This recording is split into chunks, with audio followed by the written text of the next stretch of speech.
is going to lead to an interesting one, especially because Game 1 is going to be taking place on Altitude. Roxy map as we load on into Altitude, where over here in the top right-hand corner map, spawning all the way in the top right-hand corner, we of course have our red Protoss player coming down from the land of Korea. He's going to be representing Abydos and apparently also Clan Team Envy. That is a clan, not a team, but it's called Team Envy. He is the waifu appreciator, creator. That's the other thing he has going for him in this match. There you go. As spawning in the bottom left-hand corner of Altitude, we have as opponent, we have the South Korean Zerg player representing the Kwangdong Freaks. It is soO.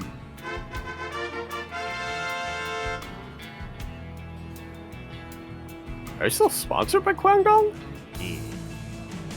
Yeah.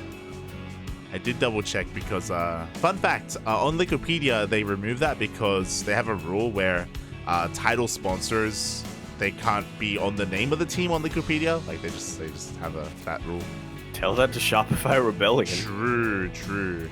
They applied that to, remember, for a while, Team Liquid was, HyperX Team Liquid or Team Liquid HyperX. Sorry, Kingston HyperX or something like that. Team Liquid. Yeah.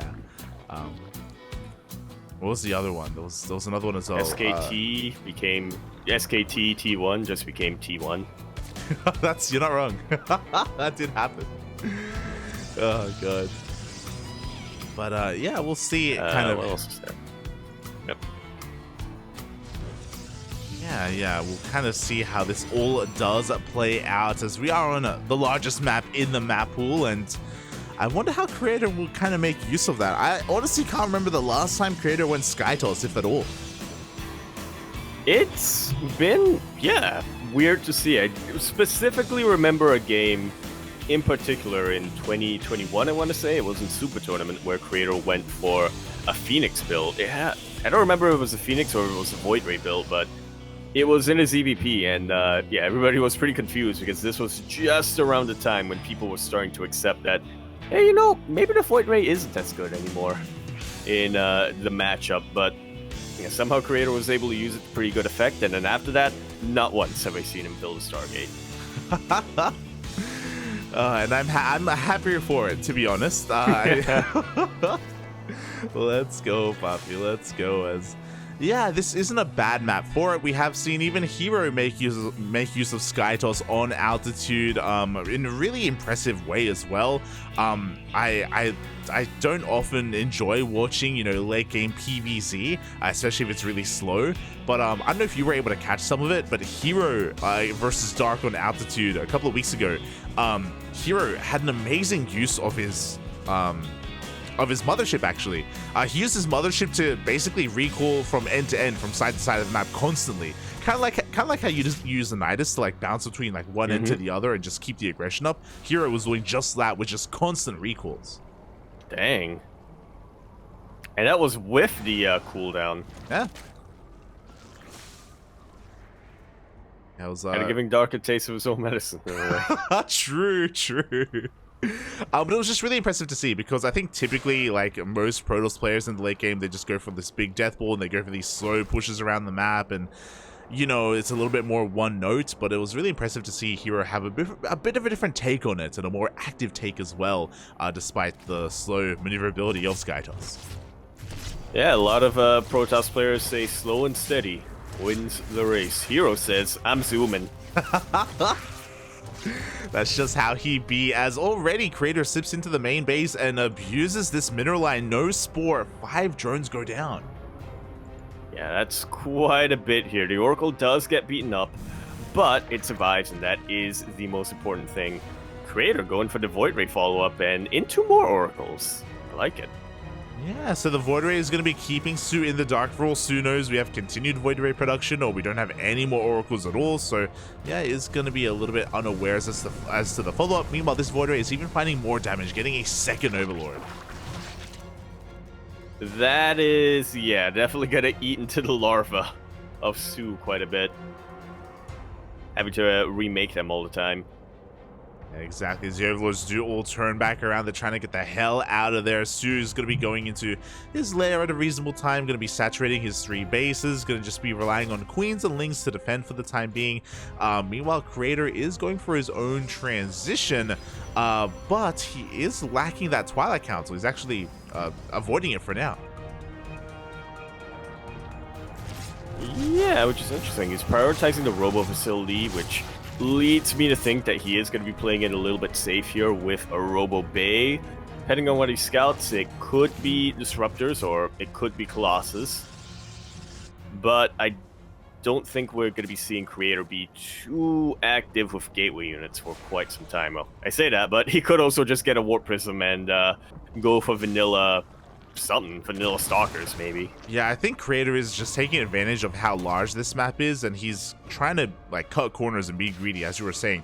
Twilight Council is delayed, which means Blink is going to be delayed. We have a faster Robo, and likewise, I wouldn't be surprised if he throws out a second Robo and starts like double Colossus production or something like that. We'll see what Creator gets up to as 4 more drones go down, and Creator is even able to save both of those oracles.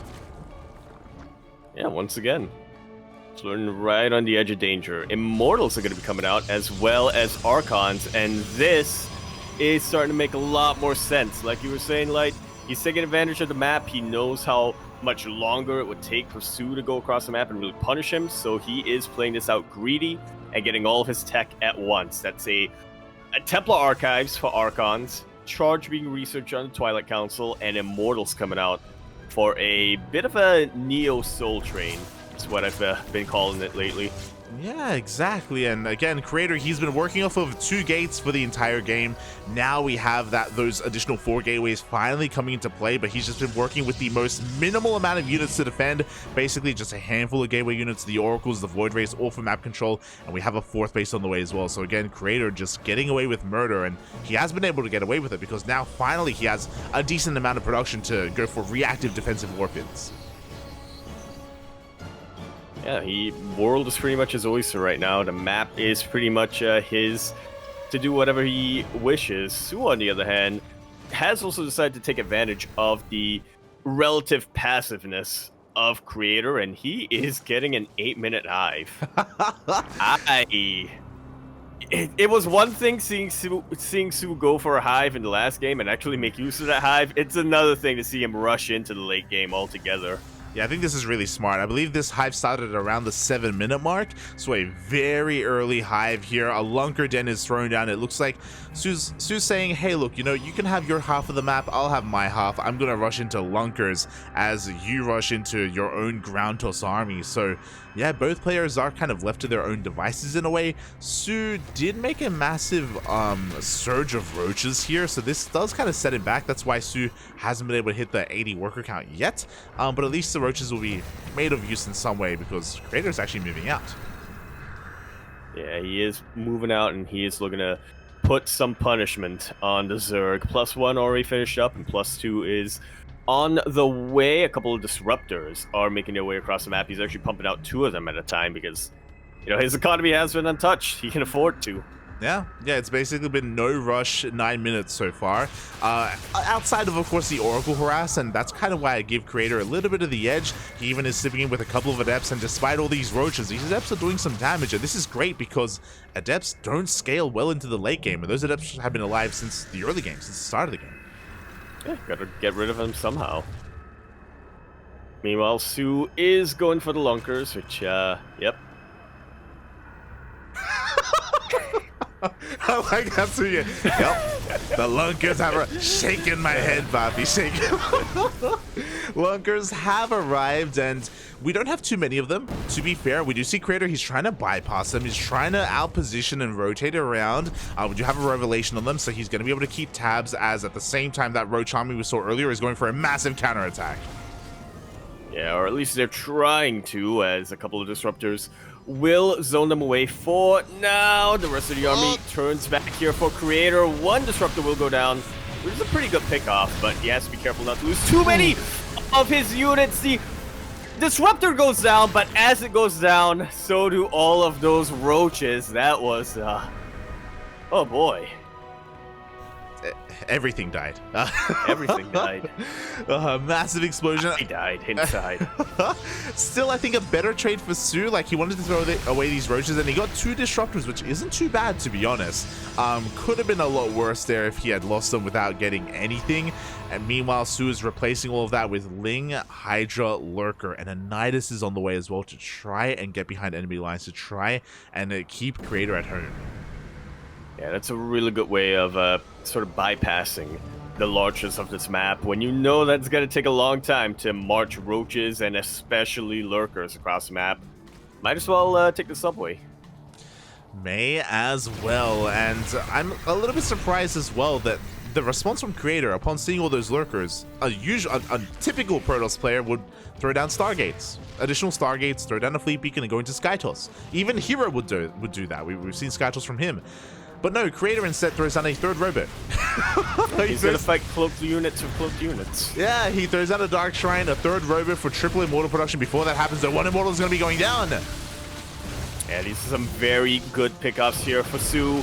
He's only lost roaches so far, which are pretty expendable, but he does need to be careful not to let them snowball. Roaches still cost a lot of gas, and you need a couple of them to act as a buffer for these lurkers.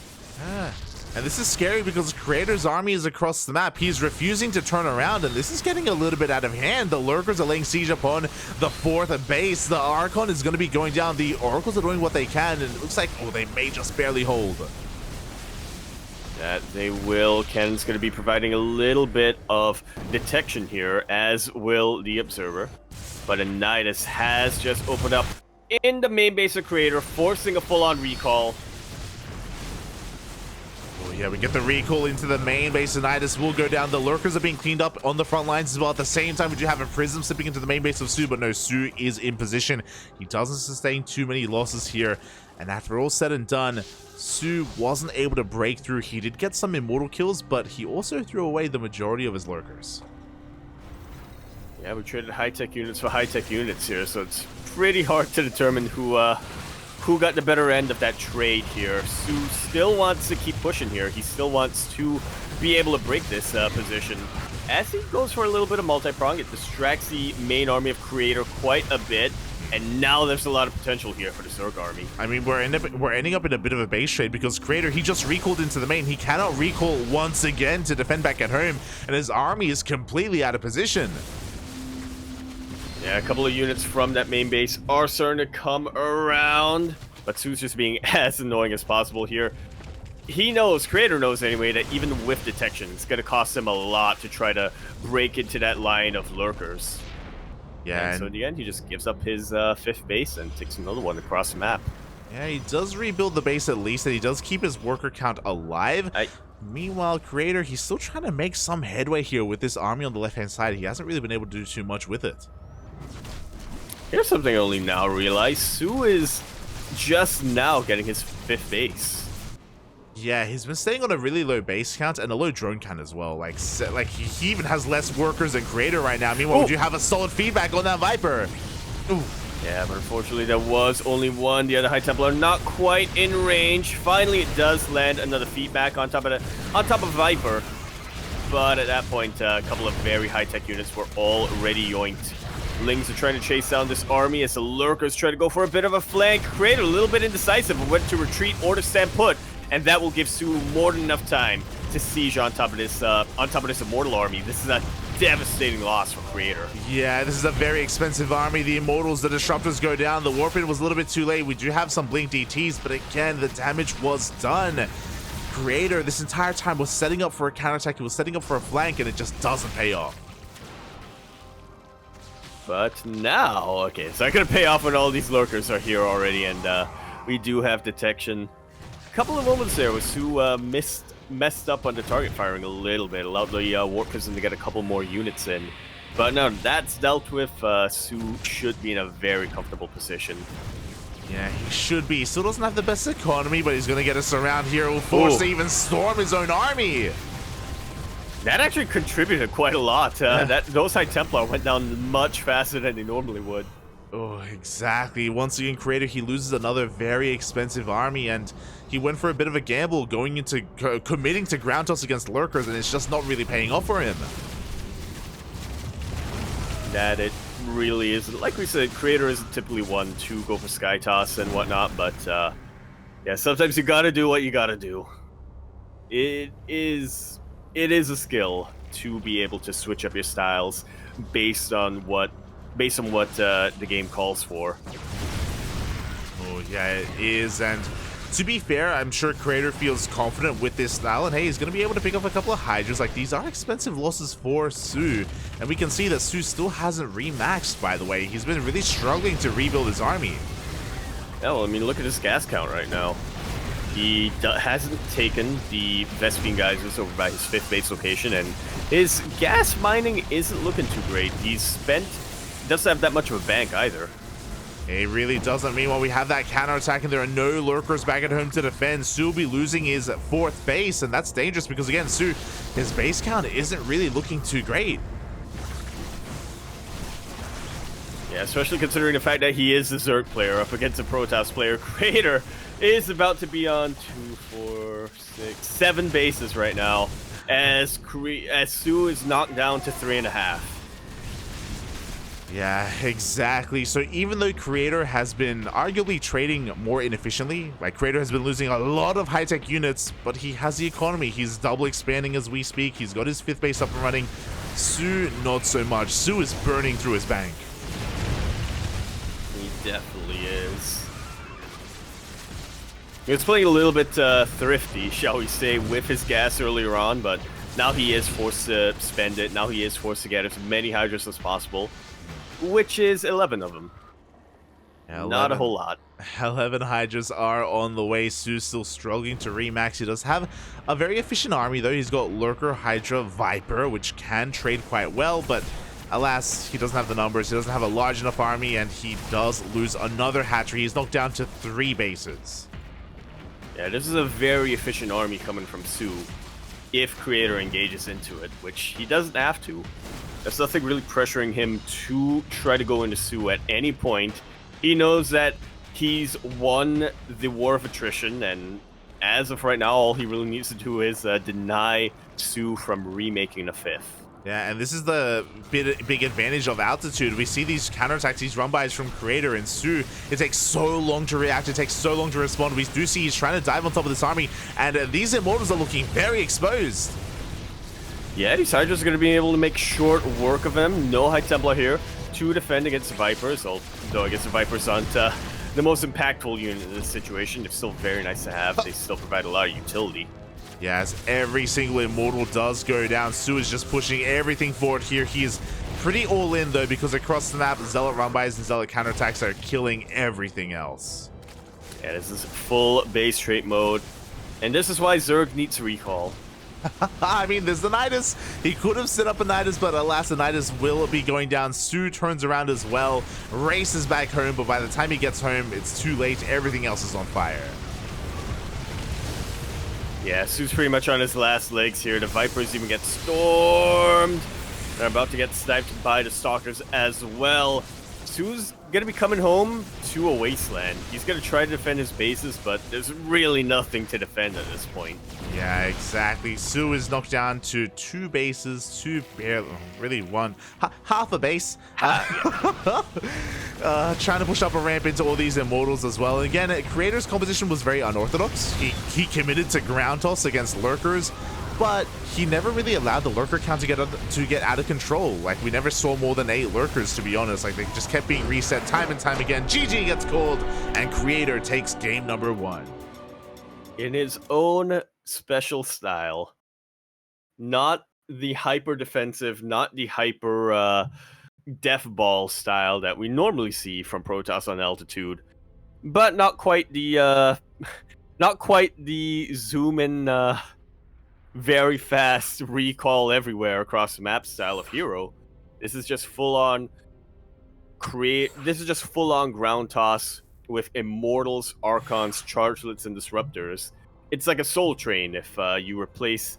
It's like a Soul Train without any Stalkers or Force Fields.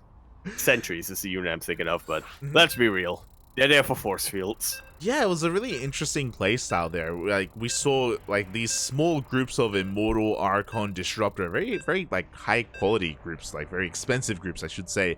But just moving around the map, going toe to toe with the Hydra Lurker and just catching soO out of position. On top of that, soO, he was very adverse to expanding and droning as well, and that hurt him in the end. Even though we saw him take some really good fights, even though it looked like soO was kind of winning, he couldn't replace what he was losing, even if he wasn't losing too many Hydras and too many Lurkers at a time. Like, it was just still taking its toll nonetheless. Yeah, he was shooketh. He was shooketh by the lack of Stargate units. And he thought, oh no, there's a mobile army. Very averse to expanding. But now that we are on Gressvan, I think we should be seeing a bit of a different story here from our Zerg player, at least, as we load into the bottom right-hand corner map, starting all the way in the bottom right-hand corner. We have our blue Protoss player coming out from the land of Korea. He, of course, is going to be representing Abydos as well as Clan Team Envy. He is the waifu enjoyer himself. He is Creator. And spawning in the top left-hand corner of Gressvan, we have his opponent. We have the South Korean Zerg player representing the Kwangdong Freaks. It is soO.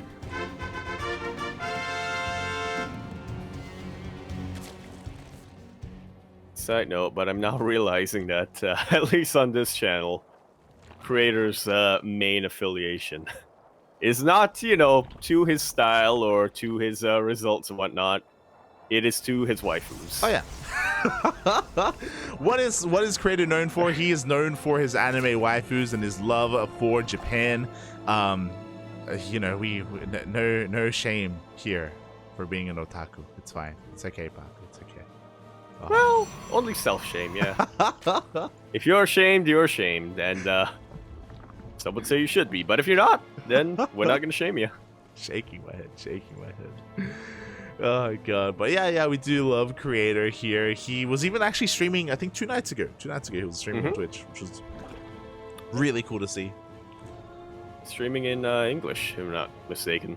Yeah, he's got some English. It's not too bad. Yeah. It's not like solo levels, but you know, he can hold a conversation. Well, he can. Oh god, but yeah, we'll see. Hold a conversation in English and in Polglish. Oh, there you go. As we're getting into game number 2, and I do believe that what we saw in game 1 was wild and very unique to Altitude. I don't think that we should really take anything too much from that and apply that to game 2. We saw how greedy tech-wise both players were being, and again, a lot of that is just because of the map. Yeah, it's something that Protoss players can only get away with on a map like Altitude. And it worked even better for Creator in game number 1, obviously, as soO himself was playing surprisingly passive. And it's so passive that it took him a while to get a 4th base, and then even a 5th base beyond that. So Creator made full use of the map, he made full use of his opponent's passivity, and he just played as greedy as he could get away with. Well, I say as greedy as he could get away with. Honestly, he could have gotten 5 bases by the 6-minute mark. And it probably would have still worked out for him in that particular game, in that particular map against soO. But yeah, this time on Gressvan, he will have to be a bit more defensive. He can't expand and tech up as quickly as he could, because I'm sure soO, much like the olden days, before he was before he broke the curse, he is going to be playing a lot more active and a lot more aggressive on Gressvan. Yeah. I mean, I guess to put things into context, in game 1, Creator, he was getting his 4th base when he still only had 2 gateways. Like, it was crazy what he was getting away with. But alas, that will change here. And likewise, I agree. I wouldn't be surprised if soO is a little more aggressive here and a little more assertive with roaches on Gressvan. 66 drone roach all-ins are relatively popular on this map as well, just because there are so many different avenues of attack. There are different ramps and ways into the 3rd base, or you can just avoid the 3rd and go straight towards the natural instead if you go the long way around. So yeah, like, this does kind of lead to some more aggression and a lot more possibilities here for soO. Assertive is a really good way of describing it, I would say, because, yeah, active, it can mean a lot of things, you know? Active can mean, okay, soO is going to try to not play as reactive this time. He's gonna just, try to control the pace of the game and try to force Creator to react to him. But Assertive, on the other hand, that implies that he's going to be applying a lot of pressure across the map, but he's still looking to react to what his opponent's throwing his way. Exactly, and we'll see if he can get there. As once again, soO is going to be going for a Stargate opener into triple Oracle, I believe. Yeah, third Oracle is back at home. But once again, Creator's transition is very different. We have a delayed Twilight Council and a delayed Forge. He's going to be prioritizing the Robo instead.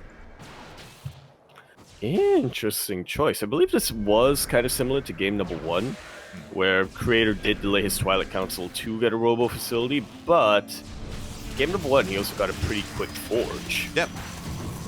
I was about to bring that up as well. In game 1, he did start working on +1 a lot faster. Meanwhile, we have a Prism on the way. Oh my god. Okay, there's that Forge. I was like, we still don't have that many gateways. We still only have 3 gateways, so I don't really know how aggressive he wants to be, but we have less Adepts coming out from Creator. And there are about to be a whole lot more if this Warp Prism is any indication of anything. Yeah, Creator kind of taking a page out of Hero's book here, just trying to make use of his initial Oracles and Adepts. Hasn't found too much damage yet, as he does dance and bounce between the bases, but he isn't able to find too much damage, and there is that Forge, there is that Twilight Council. Yeah, +1 on the way once again, and we should be seeing, I imagine, Blink coming out from Creator. Charge, actually, is what's coming out from him. Still understandable. If it was Glaives, that's when I would start scratching my head. Yeah, exactly. So overall, it's still going to be the same unit composition from game number 1, but in a bit of a different fashion here from Creator. He's still going double Robo, which is interesting. Oh my, yeah. Second Robo's on the way immediately as well. It feels like a safer opener from Creator.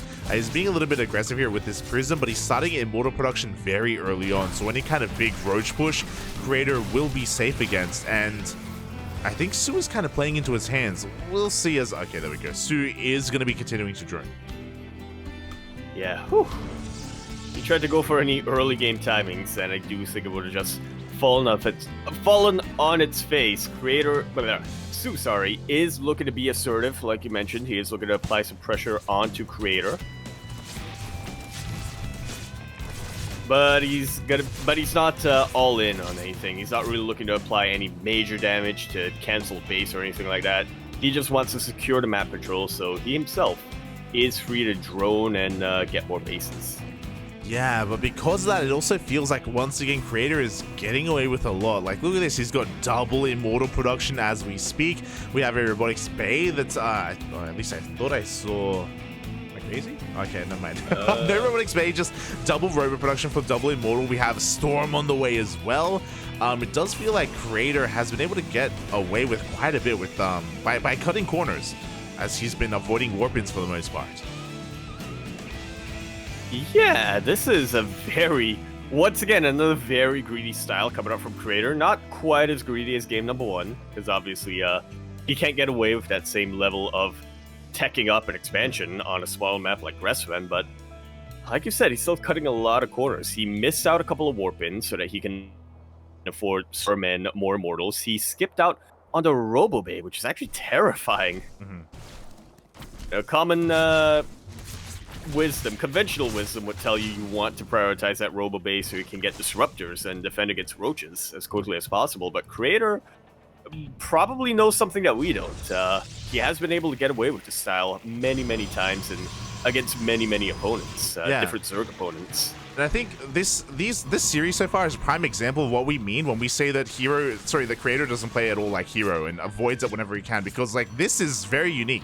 Like what we're seeing here from Creator, like massive Immortal play into Archons once again. We've got a bunch of sentries. He opened up Charge and didn't make any Zealots at all because he didn't need to. We have a bit of a Baneling run by, but Storm is already done and the Banelings, they get shut down. Yeah, even a Force Field for good measure. That's the in-game equivalent of just slamming the door in your opponent's face. Yeah, exactly. And Get out of here. soO's trying to take more bases here. He's got his 5th on the way as we speak, but as he gets a 5th, you know, Creator is already fully saturated on 4 bases as well. soO did rush into a hive, and we have a Greater Spire. soO, it looks like he wants to take into Broodlords. Which, once again, is normal for most players, but I almost don't believe that this is soO that we're casting right now. Yeah, and I worry because I feel like this decision is maybe a little bit late in a sense that Creator is about to max out soon as well. Like, he's pushing out across the map. If, depending on how this fight goes, Creator may just even push further than just halfway across the map. He may just be laying siege upon these bases themselves.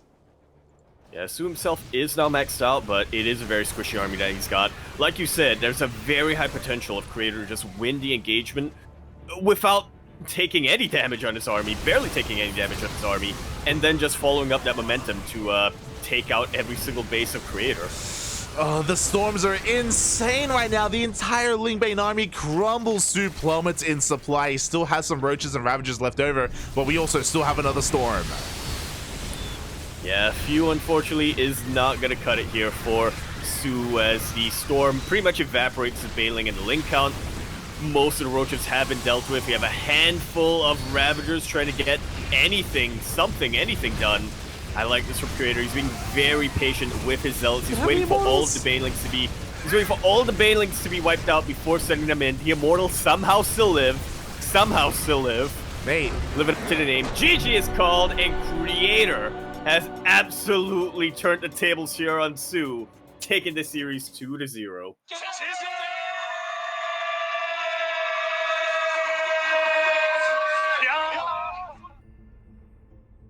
GG. GG, well played. Creator pushed out with 10 Immortals. There were 10 Immortals. Not one on the of them field. died. Not a single one died, as you were saying, and that was an insane push. This is what we were talking about from the start, almost the start of the game. Creator had been building up that Immortal count. It was crazy. And he rushed into Storm, and with Immortal High Templar, like, it makes sense, right? The Storm cleaned up all of the Lingbane, and the Immortals cleaned up the Roach Ravager as well. It was such a devastating push, and that was what I was worried about when I saw that Greater Spire. I'm like, hey, that's cool and all, soO, but I don't know if you're gonna live that long. Like, I don't know if we can actually make use of that Greater Spire here, because Creator's army was looking terrifying. Absolutely terrifying. Without a doubt. It feels like soO played a little bit indecisive in this series against Creator. Once again, you know, I'm also going to bring up that soO tried to get into the late game, which is unusual for him specifically, but yeah, I guess he is still he's still getting used to the meta. I say the meta, but this is Creator we're talking about. Creator does not play to the meta at all. If he is playing to the meta, it's because the meta has caught up to him. It's not because he is adjusting his style to do what other Protoss players say work. But yeah, that was interesting to see soO try to go into the late game, but I think he does need a little bit more practice. I think he does still, you know, need to refine those instincts in a way to think, okay, this game is going to go on for a while. I need to grab my hive sooner rather than later. I need to decide which tech I want to go for sooner rather than later. Yeah, exactly. And I think you kind of hit the nail on the head there, in the sense that I feel it felt as if soO had a hard time figuring out what was going on. like because Creator is such a unique player, soO was like, he's like being very defensive, but he did reveal like a +1 and a Twilight Council, so I'm sure he wants to be in my face, so I'm going to be defensive with my Roach army, but like nothing's really coming, nothing's happening, I may as well take up the hive, and then suddenly bam, 10 Immortals show up. It's like, oh. Yeah. So I don't blame him for having a hard time reading what Creator was doing, and that's the power of Creator, especially here in ZVP. Like, he's a hipster in this matchup. Yeah. As you were saying, you know, he is one to just, you know, just scoff at what Hero and all these other Protoss players are doing. Scoff like, at all these mainstream builds. Like, what are you doing? Creator just has his own way of doing things, and he already has his next opponent ready and waiting. We're getting into another ZVP. We're kind of leveling up here from one player to another, from soO to Solar.